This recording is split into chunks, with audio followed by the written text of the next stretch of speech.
আজকের গল্প দাশু খুড়ো। আমি বাবলু আপনাদের গল্প শোনাচ্ছি। গল্প দাশু খুড়ো, পর্ব দ্বিতীয়। रामचरण बोले, सौरभ भैया आपने दुकान का भीतर बैठिए, नहीं तो माँ लक्ष्मी गुस्सिया যাবেন। সৌরভ বলে, রামচরণ ভাই, এইভাবে আর কতদিন বিনা পয়সা চা খাবো, আমার লজ্জা লাগে। রামচরণ এই কথা শুনে দোকান থেকে বেরিয়ে সৌরভের পা ধরে বলে, সৌরভ भैया ये কথা বলিয়েন মত, আপনি আমার লক্ষ্মী দেবীর রূপ আছেন, এসব আপনার জন্য হলো। তাছাড়া আপনি আমার হিসাবের খাতা লিখিয়া দেন, ওবি ফ্রি মে। বাধ্য হয়ে সৌরভ দোকানের ভিতরে গিয়ে বসে। দোকানে 4 জন কর্মচারী, তারা খরিদ্দেরকে চা রুটি তরকা দিয়েও পাচ্ছে না। সৌরভ একটা সাদা কাগজে বেশ সুন্দর করে বড় বড় করে লেখে, চা 2 টাকা, কফি 5 টাকা, দুধ 1 গ্লাস 10 টাকা, রুটিতে ঘি লাগালে একটা রুটি 5 টাকা। এবার জোরে জোরে এগুলো পড়ে শোনালো রামচরণকে। দোকানে খদ্দেরের ভিড়, দাঁড়িয়ে দাঁড়িয়ে সবাই শুনছে। তার মধ্যে কিছু লোক বলে ওঠে, হ্যাঁ পয়সা বেশি দেব, এটাই চালু করে দাও রামচরণ। রামচরণ বলে, আমার লক্ষ্মী মাতার কথা সৌরভ ভैयाর মুখে নিকলা তো হাম ইয়ে মানকে চলিবে। সৌরভ দোকানে বসে বসে চারিদিকে তাকিয়ে দেখে, বলে, রামচরণ ভাই, কর্মচারীগুলো তো ছেঁড়া গেঞ্জি পরে আছে, এটা তো ভালো লাগছে না। একটা কাজ করো, কালকে 4টে গেঞ্জি একসাথে হলুদ রঙের কিনবে, দেখতে ভালো লাগবে। শহরের দোকানের কর্মচারীগুলো এক রঙের জামা প্যান্ট পরে থাকে। সৌরভের চোখে পড়ে ভিড়ের মধ্যে দাশু খুড়ো দাঁড়িয়ে।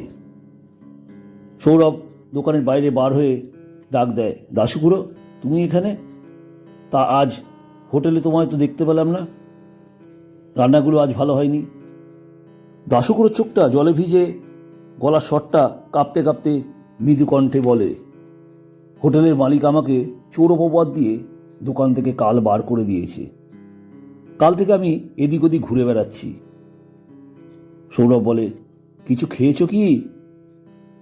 দাশু খুড়ো বলে, আমার ধুতি গেঞ্জি কটাও দিতে দিল না।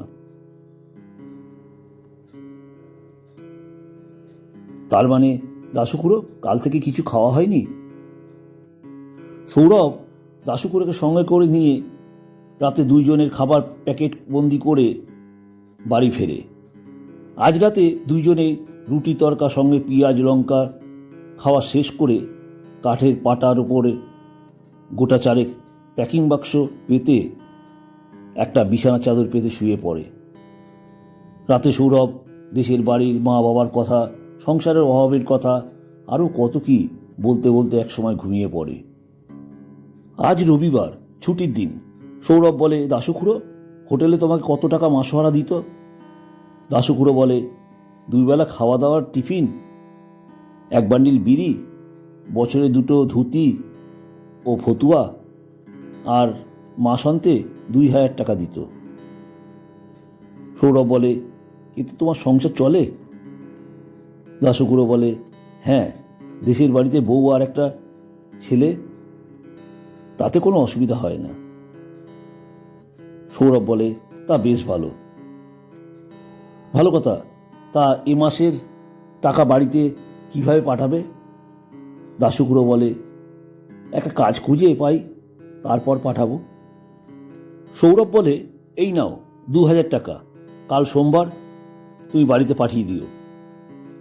দাশু খুড়ো বলে, দাদাবাবু একটা কথা কই, আমি এই টাকা নিতে পারবো না।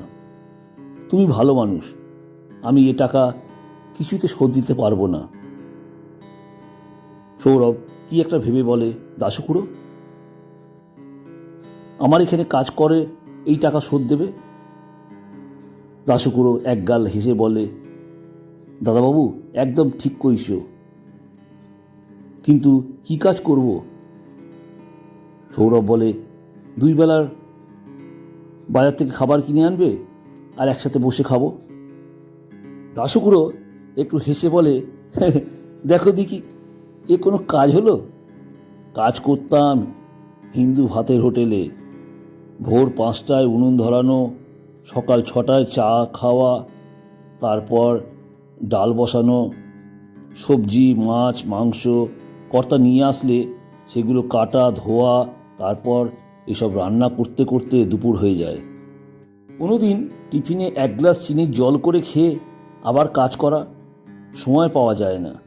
বিকাল 4টের সময় 2 মুঠো ভাত ডাল, কোনোদিন তরকারি থাকলো তো খেলাম, না হলে একটা আলু সিদ্ধ নুন ভাজা পেঁয়াজ দিয়ে মেখে খেয়ে নিতুম।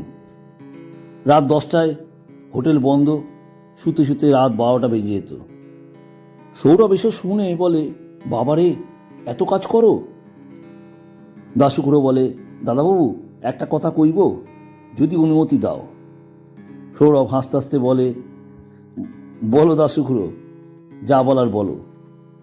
আমি এই ঘরে একাই থাকি।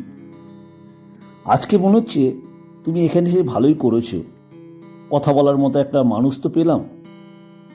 দাশুকুড়ো বলে, তার চাইতে আমায় 500 টাকা দাও দেখি, বাজার থেকে হাঁড়ি কড়াই হাতা খুন্তি থালা চাল ডাল সবজি তেল নুন মশলা কিনে আনি,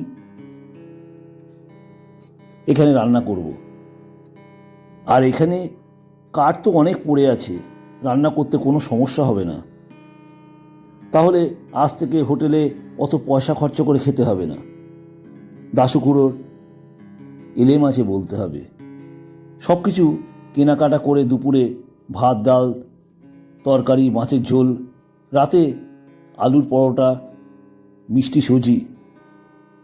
এখন প্রতিদিন সকালে দাশুকুড়ো বাজারে যাওয়ার আগে বলে, দাদাবাবু বাজারের খরচের জন্য আজ 100 টাকা দাও দেখি। কোনো দিন বলে 50 টাকা দাও দেখি।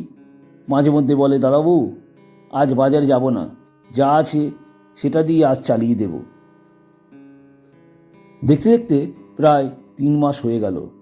দাশুকুড়ো মাঝে মধ্যে সন্ধ্যায় গলা ছেড়ে ঠাকুরের গান করে, হরি দিন তো গেল সন্ধ্যা হলো, পার করো আমারে। সকাল বিকাল ডন বৈঠক দিয়ে মুখে বলে, দাদাবাবু এখানে আরামে থাকতে থাকতে শরীরে যেন জং পড়ে গেল। সৌরভ এসব দেখে হাসতে থাকে, বলে, দাশুকুড়ো তুমি এখানে মনের আনন্দে থাকো, আমি সেটাই চাই। নমস্কার, আমি আপনাদের এতক্ষণ গল্প শোনাচ্ছিলাম। আমার গল্প আপনাদের কেমন লাগছে জানাবেন। এই রকম সুন্দর সুন্দর গল্প শুনতে চান তাহলে অবশ্যই গল্পের ডায়েরি চ্যানেলটিকে একটা সাবস্ক্রাইব করে পাশে থাকা বেল আইকনটি ক্লিক করবেন। যখনই আমি নতুন কোনো ভিডিও আপলোড করব সবার আগে নোটিফিকেশান আপনাদের কাছে পৌঁছে যাবে। আপনাদের মূল্যবান সময় আমাকে দেওয়ার জন্য অনেক ধন্যবাদ। শুভরাত্রি।